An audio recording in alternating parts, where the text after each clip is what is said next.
C'est une affaire qui secoue le monde des médias français depuis pas mal d'années maintenant, l'affaire Jean-Marc Morandini. Eh bien, aujourd'hui, la justice a rendu son verdict final. On va donc décrypter ensemble cette décision et surtout ses conséquences.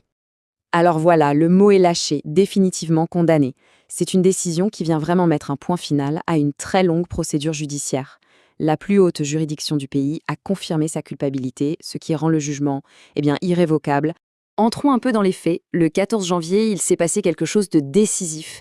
La Cour de cassation, qui est, pour faire simple, la plus haute instance judiciaire en France, a rejeté le tout dernier recours de Jean-Marc Morandini. Concrètement, qu'est-ce que ça veut dire? Ça signifie que sa condamnation pour corruption de mineurs est maintenant gravée dans le marbre. Elle est finale. Bon, maintenant qu'on a dit ça, quelles sont les conséquences exactes de cette décision? On va regarder d'un peu plus près les sanctions, celles qui ont été définitivement validées par la justice. Pour bien comprendre comment on en est arrivé là, c'est intéressant de retracer un peu le parcours judiciaire. Tout a commencé avec une première condamnation. Ensuite, l'affaire est passée à un cour d'appel qui a jugé la peine trop légère et qui l'a donc alourdie. Et c'est cette peine, plus sévère, que la Cour de cassation vient tout juste de rendre définitive. Alors, la peine finale, c'est quoi exactement?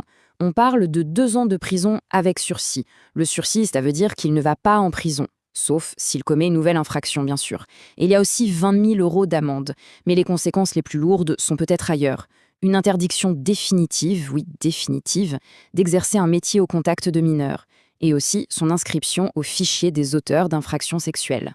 Maintenant qu'on connaît la peine, c'est important de revenir un peu en arrière, à l'origine de l'affaire. Pour quel fait précis, au juste, a-t-il été condamné? Les faits qui lui sont reprochés et pour lesquels il est donc condamné s'étale sur plusieurs années et concerne 3 adolescents.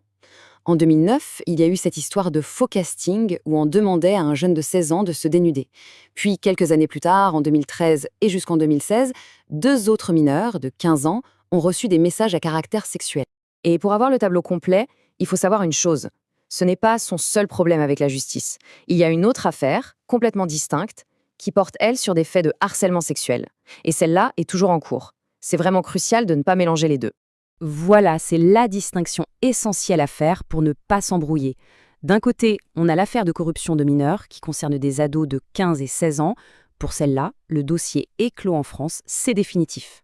De l'autre côté, il y a l'affaire dite les faucons. Là, on parle de harcèlement sexuel sur de jeunes adultes. Et le dossier, lui, attend toujours la toute dernière décision de la Cour de cassation. Pour résumer cette deuxième affaire, ce qu'on lui reprochait en tant que producteur, c'était d'avoir encouragé de jeunes comédiens à se montrer nus pendant les castings pour une web-série. Il a aussi été condamné en appel pour ça, mais comme on vient de le voir, ce n'est pas encore le mot de la fin. Évidemment,